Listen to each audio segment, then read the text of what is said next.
glowing, apalagi itu bleaching, apakah itu namanya, apa itu, skincare. Itu yang kasih habis suanmu.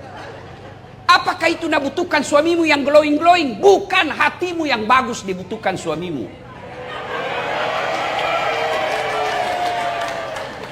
Mau kau saya kasih bukti? Itu ada yang viral toh, pengusaha skincare selingkuh. Siapa nak temani selingkuh suaminya? Pembantuna. Si mau kok.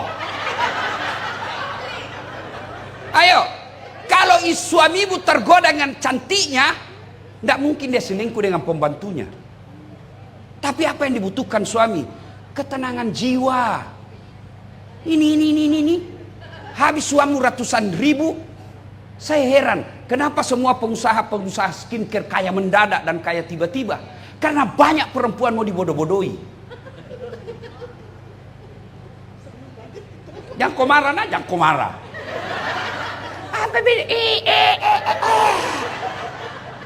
Sampai biar jalan susah tongi. Beleng-beleng. Jangan marah Bunda, jangan marah. Ini gunanya pengajian supaya ada tong perubahan. Ya. Maka istri yang baik, kalau cara bersyukur, lindungi suamita, nasihati, ingatkan. Soal sudah diingatkan dia mau dengar atau tidak.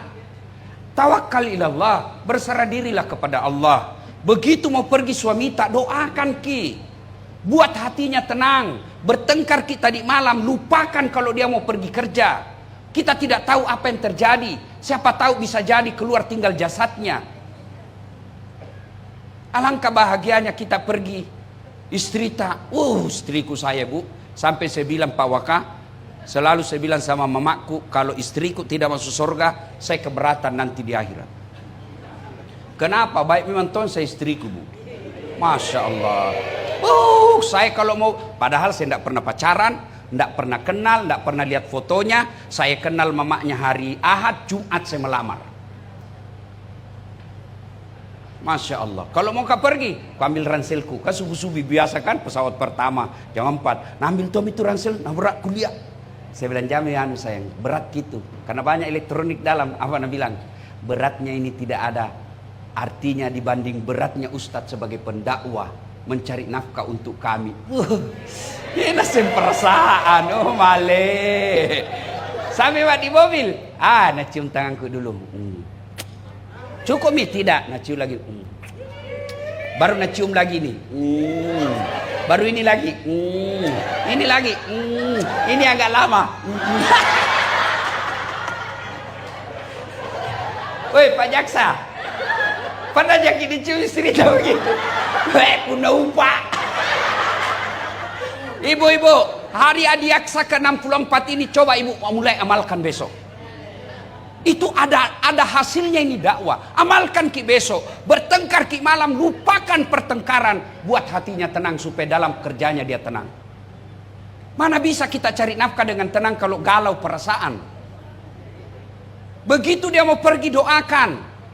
Cium tangannya. Dan jangan kau lepaskan tangannya kalau dia belum bilang iya.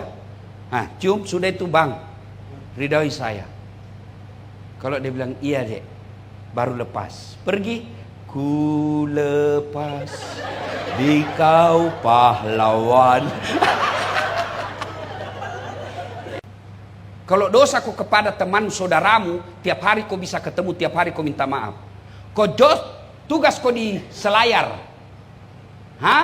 Tiba-tiba kau pindah ke Jawa, pindah ke Sumatera. Jejak-jejak kesalahan yang pernah kau lakukan di Selayar, itu akan diminta tanggung jawabnya. Dan susah kau lagi balik ke Selayar.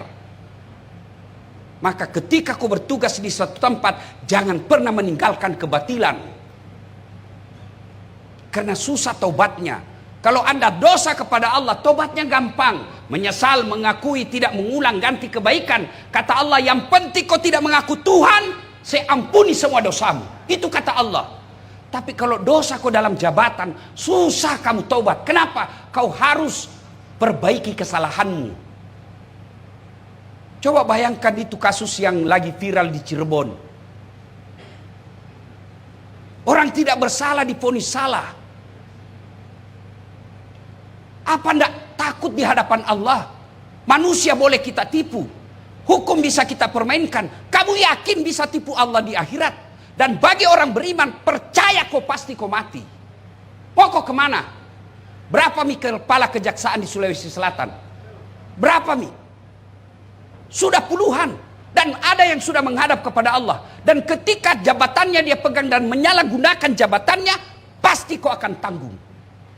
Tidak ada satupun kejadian di dunia ini yang lepas dari tanggung jawab kita. Maka renungkan itu setiap mau mengambil kebaikan. Kalau nanti ada takdirku masuk surga, masih antri saya, Pak. Misal, ulama Indonesia, ulama Sulawesi Selatan masuk surga. Masuk surga, Bu, tapi masih antri. Lama baru sampai. Kenapa? Ulama NU, ulama Muhammadiyah, ulama Wahda Islamiyah, ulama MUI, ulamanya dari Pinrang, dari Sidrap. Berapa itu, Pak? Tapi begitu malaikat katakan kepala kejaksaan tinggi Sulawesi Selatan, tidak perlu antri, Bapak sendiri masuk, Pak. Tidak ada satu jika jati di Sulawesi Selatan. Maka keliru kalian saudara-saudaraku yang Allah titipkan amanah tidak menggunakan jabatan itu masuk surga. Dan ketika menyalahgunakan amanah, Allah akan tuntut kita. Saudara-saudaraku yang pernah menyalahgunakan amanah di kantor ini, susah tobatnya. Misal, ngambil barang-barang kantor. Susah itu tobatnya. Pertama, kasih kembali itu barang. Tidak bakal diterima tobatnya kalau masih kau ambil itu. Maka saudaraku yang pernah menjadi kepala kejaksaan negeri, dan ketika pindah rumah jabatan, hilang itu rumah-rumah jabatan. Hilang kulkas, gorden, AC. Ya kau ketawa, serius kayak ini. Palisu memang dibaca. Kasih kembali kau, selama kau tidak kasih kembali, tobatmu tidak akan sah. Dan itu disuruh pikul. Disuruh pikul di Padang Masar. Bapak kan selalu lihat itu pengadilan. Antri kan orang diadili, Pak. Coba orang kalau di tahanan sudah dinyatakan tersangka, mereka kan berdoa, adili Kak cepat kasihan. Kalau salah Kak ponis berapa tahun. Kalau saya adili saya, kalau tidak salah lepaskan saya. Begitu juga di Padang Masar nanti. Kita ngantri untuk diadili. Itu kalau di Kejaksaan Tinggi, Kejaksaan Negeri Makassar, berapa Jin? Mungkin 200 sampai 500 yang ngantri. Tapi kalau di Padang Masar, dari Adam sampai kiamat, berapa triliun manusia itu? Dan satu jejak pengadilnya, satu jika kenapa? Satu Allah, satu loket, diantri triliunan manusia.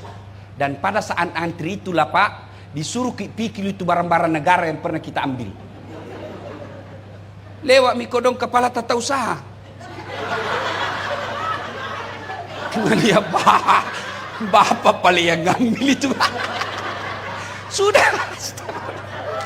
Heranton saya lihat. Sudah ada di situ ditulis inventaris kantor kejaksaan tinggi. Ada di rumahnya.